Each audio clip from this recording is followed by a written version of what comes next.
আমি আশাবাদী দর্শক বলবে যে আচ্ছা ওকে মানে এরকম একটা এক্সপ্রেশন থাকবে আর কি যে দে ট্রাইড আ লট। মিথিলা ওনার অনেক ভালো ভালো কাজ আছে এবং ভালো ভালো কাজগুলো দর্শক মানে ভীষণ পছন্দ করেছেন এবং আমারও বেশ কিছু লম্বা সময় একটা জার্নি আছে।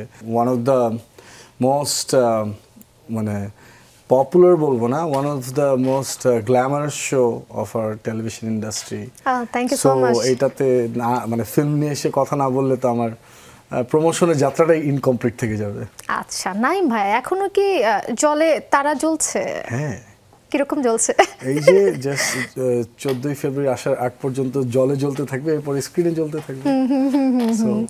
আচ্ছা তারা জ্বলছে, তারা জ্বলছে। আচ্ছা, তো প্রচারণা কেমন চলছে সিনেমার? আমরা একটু স্লোলি প্রচারণায় যাচ্ছি, কারণ হচ্ছে আগে সিনেমাটা সবার কাছে আসা উচিত, দেন সেটাকে কীভাবে দর্শক রিসিভ করে সেই জায়গা থেকে একটা এডুকেট হওয়ার বিষয় আছে।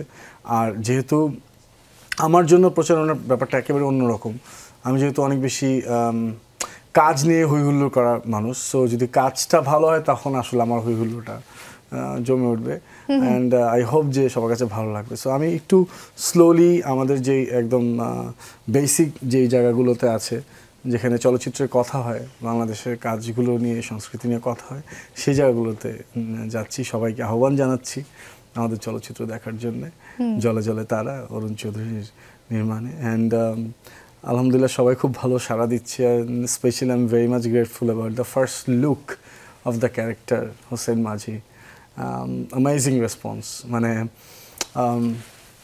আমি খুব ভালো রেসপন্স পেয়েছি ক্যারেক্টার লুকে, সেটা নিয়ে আসলে I am very excited. Naim ভাইয়া, আপনি আমাদের মিডিয়া ইন্ডাস্ট্রিতে ভীষণ পরিচিত একটা মুখ, বিভিন্ন মাধ্যমে কাজ করেছেন, কিন্তু দীর্ঘ 12 বছর পরে বড় পর্দায় আসলে আমরা দেখতে পাচ্ছি এক যুগ পরে। একটু এক্সাইটমেন্টটা জানতে চাই, কেমন লাগছে? অনেক অনেক এক্সাইটেড, আরও বেশি এক্সাইটেড এই কারণে যে আমি যেই ধরনের কাজ করতে চেয়েছি আমি সেই ধরনের কাজ নিয়ে নিজেকে উপস্থাপন করতে পারছি, সেটা অনেক বড় বিষয়। অ্যান্ড আমার যেটা সবসময় আমি বলে এসেছি যে একজন বড় পর্দার মানুষ হিসেবে তার একটা অডিয়েন্স ব্যাংকিংও হওয়া উচিত, কারণ তার উপর এতগুলো টাকা লগ্নি হয়। তো তার স্কিল অ্যান্ড তার অডিয়েন্স ব্যাংকিং দুটো মিলে যখন একসাথে করে একটা মার্চ করা হয়, তখন এটা আসলে ভালো কিছু হবে, সেই প্রত্যাশা নিয়েই আমার আসলে যাত্রাটা শুরু করা বড় পর্দায়। নাইম মিথিলা জুটি প্রথমবার আসলে বড় পর্দায় কাজ করেছেন, কি মনে হয় আসলে দর্শকরা আসলে কেমন ভাবে নেবে? দর্শক মানে সত্যি বলতে গেলে দর্শক দুজন পরিচিত মুখকে নতুন করে দেখবে, কারণ মিথিলা ওনার অনেক ভালো ভালো কাজ আছে এবং ভালো ভালো কাজগুলো দর্শক মানে ভীষণ পছন্দ করেছেন এবং আমারও বেশ কিছু লম্বা সময় একটা জার্নি আছে। সো আমাদেরকে একেবারে নতুন দুটো চরিত্রে নতুন একটি গল্পে আমাদেরকে দেখবে। সো কিছুটা আমি আশাবাদী দর্শক বলবে যে আচ্ছা ওকে মানে এরকম একটা এক্সপ্রেশন থাকবে আর কি যে দে ট্রাইড আ লট।